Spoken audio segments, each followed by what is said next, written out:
I have other tricks. I got all kinds of stuff. I got weapons you ain't never seen before. It's a technique for high frequency trading. Algorithms use that as an entry model. Boom, boom, boom, boom, boom, firing in there real quick, right?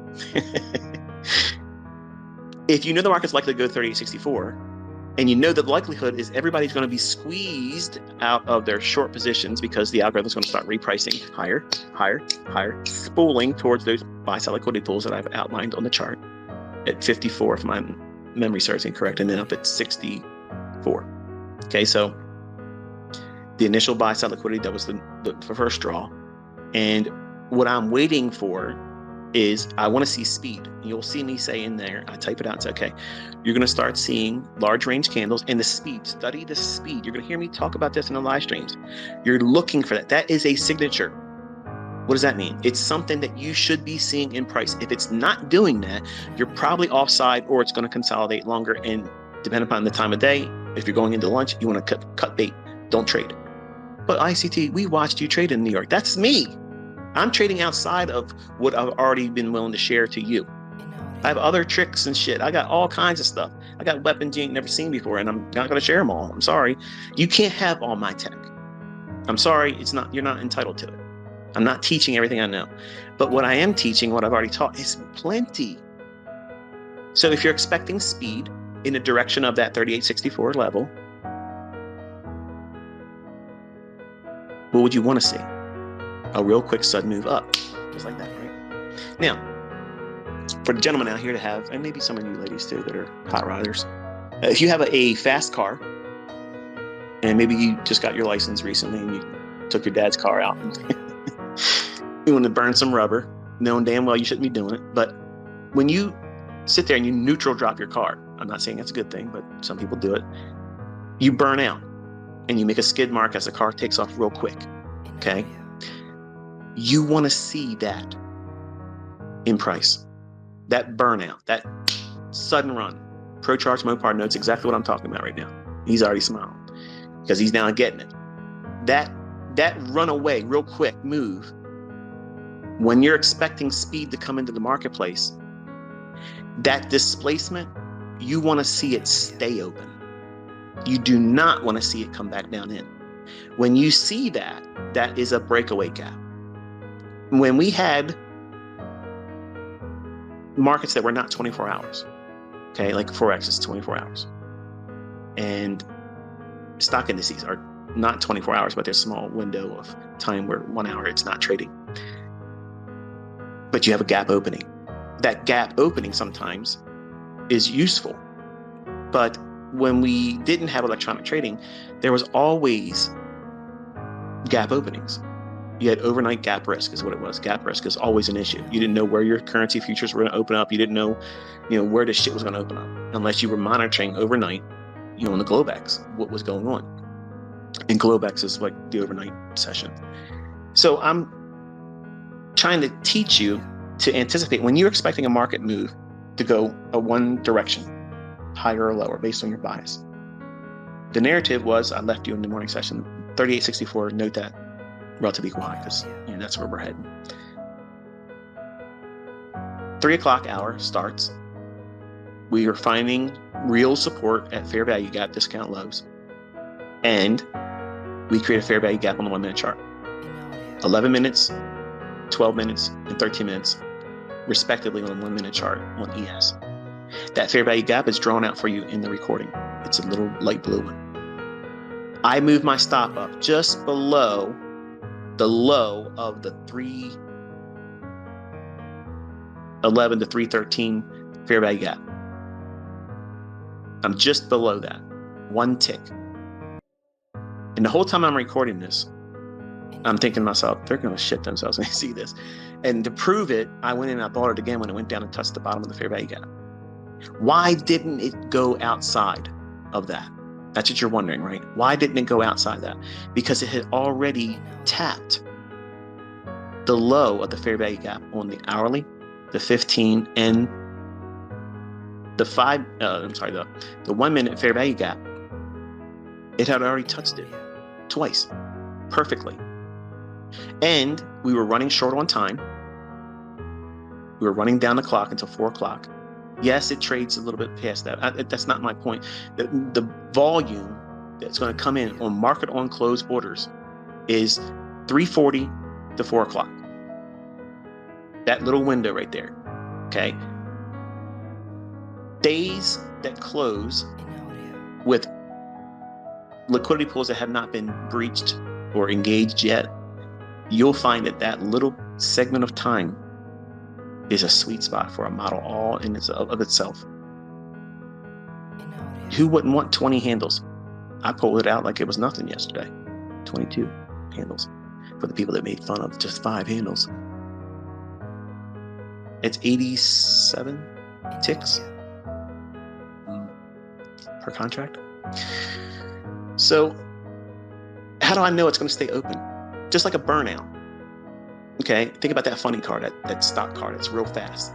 And when that green light goes, it takes off. It's going up the road. It's gone. You don't want to see it go back to the starting line. You don't want to see it do that. You want to see it just keep on hauling ass. So when you're expecting price to deliver and run towards a goal and you have a limited time, what would that look like? Well, if you're trading in the 10 o'clock hour, 10 o'clock to 10:30, remember, 11 to noon is when things start creating the consolidation for lunch. Not that it will, but my expectation is things start to slow down going into lunch. And then lunch usually has a retracement, goes for the liquidity, during that hour or prior to it. And then it's either going to continue or reverse or stay consolidation. And that's a discussion entirely for 2023, because we will talk about that. But when I look at the market and I'm expecting fair value gap to stay open, I'm anticipating more volatility and velocity in the direction of that run. And see, the things that I saw with Chris Laurie's stuff, he never had that, never talked about that. Nobody else has ever talked about it either. I wish there was other books or authors and things that would talk about these things, because I could save myself a lot of aggravation, because I know it's going to take lecture and lecture and lecture doing this and also show it to you live. I have no problem doing that. But most of you that keep asking the same questions, even when I give you what I believe is the best I can articulate, it's frustrating for me, because you're not going to connect with it because you haven't done other things. And for folks that have been with me for a while, the analogy of a burnout, okay, when the car takes off and skids its wheels as it's going real fast forward, that run up that creates that big candle one way, that's like that. Like that, it's a car that's just finally been allowed to go quick, and it peels off real quick. Those instances when you're expecting the market to run hard, you want to see that stay open. Now, the question is going to be is, okay, well, ICT, have you ever had that instance where you felt it was likely to do that and it went back into it? Yes. If it does, I'm going to buy it. In fact, if you watch the video, I'm waiting, because there was one time where I thought it was going to dip in there, and then that would have been institutional order flow entry drill. Doesn't change the bias. It doesn't change the fact that it's not going to go higher. It's going to go higher. It's just giving me another opportunity to buy it at a slightly lower discount. But in my logic is, it will stay open. It will not completely close. It might go down just below the top of the fair value gap. That's institutional order flow entry drill. It's a technique for high frequency trading. Algorithms use that as an entry model. Boom, boom, boom, boom, boom, firing in there real quick. That's the other algorithm. The algorithm that is the price engine that makes price go where it's going to go, and no buying and selling pressure is doing anything about it. Nothing.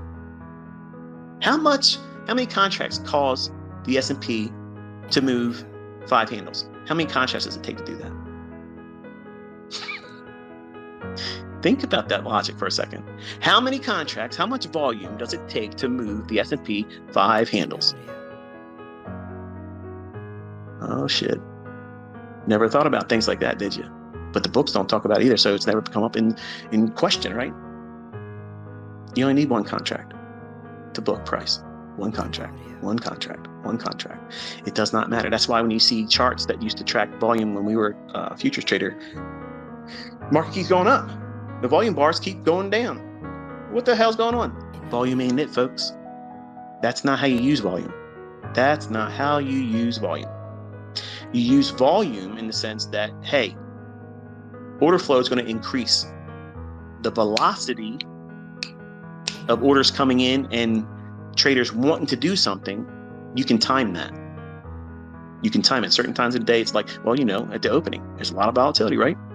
And that last 20-minute period of the last hour trading, you can plan on it again. So if you have untapped liquidity pools that are just so obvious, you're sitting right there, that last 20 minutes of trading, that's how you do it. You aim for that. Now, what happens if you get it wrong, if it doesn't move in your favor and it stops you out or it doesn't move? That's trading, folks. That's just the way it is. You have to have a catalyst for why you're going to go into the marketplace and do whatever it is you're trying to do. If you're going to be a buyer, what makes that or constitutes a reason for you to be a buyer?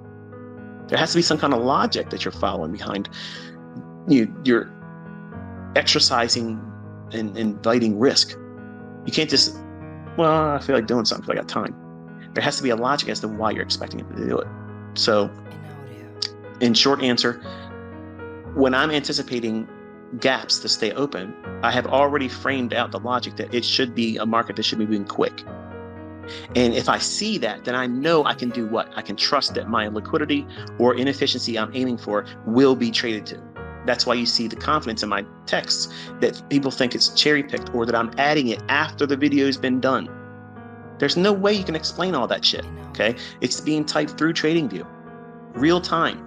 And when I type this stuff, if it was something added on after the fact, because I can take annotations and type it into a video on Camtasia, but when I add it to that, like for instance, look at my watermark, innercircletrader.com, okay? That stays in one place. That's how you know it's Camtasia. That's added after the fact. That's an after recording annotation. In TradingView, do this and test it for yourself on Tuesday when the markets are open again. Go in there and type out something with TradingView on a 1-minute chart and then watch it. The annotations tick to the left when there's a new candle opening up.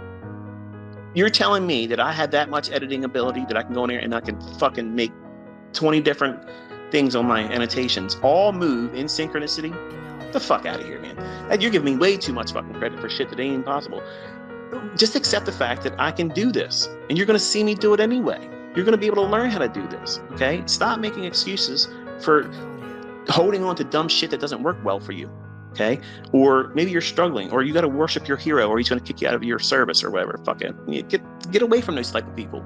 If somebody's telling you, you better rep me in my community, or you're getting kicked out of here, get the fuck away from that person. That's not a mentor. That's a nut job, okay? You don't have to pay anything to be here.